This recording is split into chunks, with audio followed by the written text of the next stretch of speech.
সারা বিশ্বত ধর্মীয় অনুষ্ঠান হইলে বিভিন্ন খাওয়া চোর হইতে শুরু করি সমস্ত পণ্য সামগ্রীর দাম কমে যায় কই, কিন্তু আর বাংলাদেশের মধ্যে আর মুসলিম অকলের এই ঈদুর সমত সবচেয়ে দাম বিয়াগিনের মধ্যে বাড়াই দেয় আর ব্যবসায়ী অকল।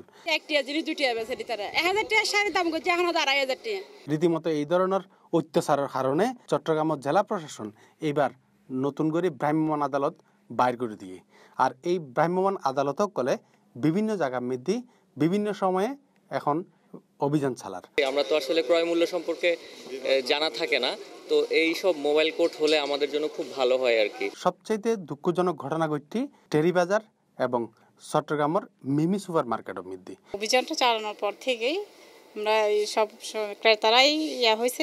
মিমি সুপার মার্কেটের কয়েকখান দোকানের মধ্যে ঢুকিয়ে ম্যাজিস্ট্রেটে দেখিল যে উগ্র লেহেঙ্গার দাম যেই মধ্যে 7,225 টাকা, এই লেহেঙ্গা বিক্রি করে 19,225 টাকায়, তার মানে 12,000 টাকা তারা লাভ করে। এই ধরনের কর্মকাণ্ড দেখিয়ে আদালত বিস্ময় প্রকাশ করছি এবং মার্কেট কমিটির ভ্রাম্যমাণ আদালতে 7 দিনের মধ্যে এই ধরনের তালবাহানা শেষ করি বেলাই এবং প্রত্যেক দোকানত উগ্র অভিযোগ বক্স রাখি বেলাই নির্দেশ দিয়ে। এই কয়েকদিনের ম্যাজিস্ট্রেটের অভিযান দেখি সাধারণ মানুষ সকল খুব বেশি খুশি হই। এই কারণে গত 3 দিন পর দিয়ে আমরা মিমি সুপার মার্কেটত যাই চাইলাম যে দোয়ানের মধ্যে 12,000 টাকা লাভ করছি, দোয়ানি এর মধ্যে আজকে 3 দিন পরে C+ হাজির হইছি। যাইয়েরে সরজমিনে দেখে ক্রেতাও কলে তারা লেহেঙ্গা ফেরত দের এবং দোয়ানোর মালিকই নিজেই টিয়া ফেরত দের।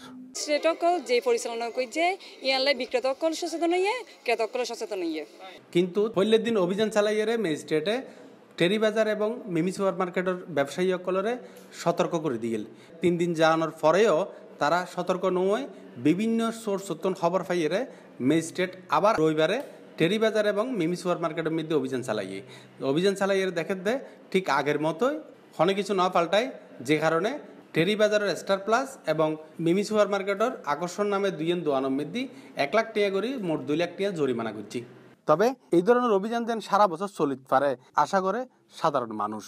আলমগীর অপু, C+ চট্টগ্রাম।